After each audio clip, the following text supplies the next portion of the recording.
Hello students, मैं अभी आपको क्लास 7th में 12 चैप्टर पढ़ाऊंगी जिसका नाम है कंचा। ठीक है, तो ये एक कहानी है जिसके लेखक हैं श्री टी पद्मनाभम, जो बाल जीवन का बहुत ही सुंदर चित्रण किया है।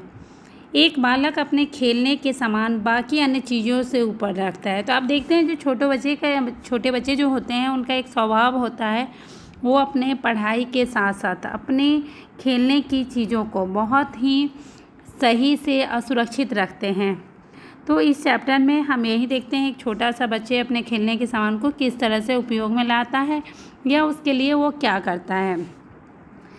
तो एक बालक अपने खेलने के सामान के अन्य चीज़ों से ऊपर रखता है और किसी भी कीमत पर खोना नहीं चाहता। अप्पू हाथ में बस्ता लटकाए नीम के पेड़ की घनी छाया से गुजर रहा था। वो सिराए कोए की कहानी का मन ही मन मजा ले रहा था। वह चलते चलते एक दुकान पर पहुंचा जहां अलमारी में कांच के जार रखे थे। कंचे से सफ़ेद गोले बड़े आंवले जैसे दिख रहे थे।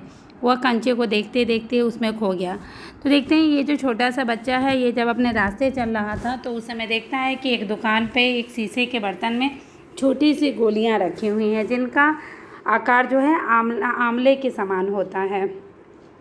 तो वह उसे बहुत गौर से देखता है। वह कंचे लेना चाहता था, लेकिन स्कूल की घंटी सुनते ही वह दौड़ पड़ा। स्कूल में देरी से आने पर वह सबसे पीछे बैठा। उसके सहपाठी रामन, मल्लिका आदि आगे बैठ गए। जो उसका सहपाठी था, आज बुखार होने के कारण वो स्कूल नहीं आया था। उसका एक मित्र था जिसकी तबीयत ठीक नहीं थी, इस कारण वह स्कूल नहीं आया था। वह उसके बारे में सोचने लगा क्योंकि वह कंचे का अच्छा खिलाड़ी था। मास्टर साहब उस समय रेलगाड़ी के बारे में पढ़ा रहे थे, परंतु अप्पू का ध्यान पढ़ाई पर नहीं था। वह अभी भी कंचे के बारे में सोच रहा था। इतने में ही एक चाक का टुकड़ा आ लगा। वह खड़ा हो गया। मास्टर जी उसके पास आकर डांटने लगे। मास्टर जी का चेहरा देखकर समझ गया कि इसका ध्यान कहीं और था। उन्होंने अप्पू से प्रश्न पूछना शुरू किया। मास्टर जी ने उसे बेंच पर खड़ा कर दिया और सभी बच्चे हंसी उड़ाने लगे। अब देखते हैं जो बच्चा जो है वो अपनी ही दुनिया में मतलब गुम रहता है। तो वो जो मास्टर हैं वो उससे क्वेश्चन पूछते हैं और उसे पनिशमेंट में बेंच पर खड़ा कर देते हैं। वह सोच रहा था कि जज के आने के बाद कंचे खेल लेंगे। जज के साथ दुकान के पास जाएगा। मास्टर जी अपना घंटा समाप्त कर चले गए। अप्पू अब भी यही सोच रहा था कि कंचे कैसे लिए जाए। मास्टर जी ने सब बच्चों को फीस भरने के लिए कहा। सब बच्चे अपनी फ़ीस भरने के लिए क्लर्क के पास चले गए। मास्टर जी के कहने पर अप्पू भी बेंच से उतरकर फ़ीस भरने चला गया। बच्चे एक एक कर फ़ीस भरने लगे। ज़्यादातर बच्चे ने फ़ीस भर दिया, लेकिन अप्पू भी अभी भी कंचे के बारे में सोच रहा था। घंटी बजने पे सभी बच्चे कक्षा में चले गए।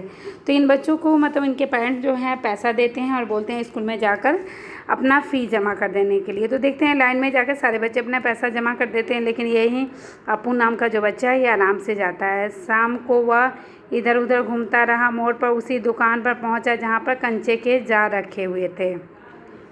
उसने अपनी फ़ीस के 1 रुपये 50 पैसे उस दुकानदार के उससे कंचे खरीद लिए। कंचे लेकर घर आया तो रास्ते में उसे देखने लगा। जैसे ही कागज़ की पुड़िया खोला तो सारे कंचे बिखर गए। अब वह उसे चुनने लगा। अपनी किताब बाहर निकाल कर कंचे बस्ते में डाल दिए। वह उसे चुनने लगा। तभी एक गाड़ी आई और वहाँ रुक गई। गाड़ी के ड्राइवर ने अप्पू से बहुत गुस्से में कहा। उसे खुश देखकर मुस्कुराकर चला गया। जब अप्पू घर पहुँचा तो माँ ने कंचे के बारे में पूछा। माँ इतना फ़ीस हैरान हो गई। अप्पू ने बताया कि वह फ़ीस पैसों से वह कंचे खरीद लिया है। अब ये माँ को बताता है, जो माँ तुमने जो मुझे फ़ीस जमा करने के लिए पैसे दिए थे उससे मैंने क्या किया है, कंचे खरीद लिया है। माँ ने कहा अब खेलोगे किसके साथ, यह कहकर माँ रोने लगी क्योंकि उसकी एक बहन थी मुन्नी जो अब दुनिया में नहीं थी। तब अप्पू ने माँ से पूछा कि आपको कंचे अच्छे नहीं लगे। माँ उसकी भावना को देखकर बहुत ही उदास हो गई और बोली, नहीं मुझे बहुत अच्छे लगते हैं, लेकिन जब बड़े हो जाने के बाद हम कंचे नहीं खेलते हैं। तो ये जो मनोस्थिति थी उस छोटे से बच्ची की थी जिसके लिए पढ़ाई के साथ और फ़ीस देने से सबसे अधिक क्या ज़रूरी था, तो उसके लिए कंचा खरीदना ज़रूरी था। तो वो कंचे खरीद कर वो क्या करता, अपने दोस्तों के साथ खेलता, लेकिन उसका जो दोस्त है वो बीमार हो चुका था। अब बीमार होने के कारण वह उसके साथ कंचा नहीं खेलता है। लेकिन जब माँ जो ये बात सुनती है तो वो बहुत उदास होती हैं, आंसू से गिले माँ के गाल अपने गाल में सटा लेता है और उसके दिल से खुशी झलक रही थी। उसे इस बात की खुशी होती है जो उसकी माँ जो है उसकी मनोस्थिति को समझ रही है। ठीक है, तो यही हमारा यह चैप्टर था कंचा, जिसमें एक छोटे से बच्चे की मनोदशा का बहुत ही विस्तार रूप से वर्णन किया गया है।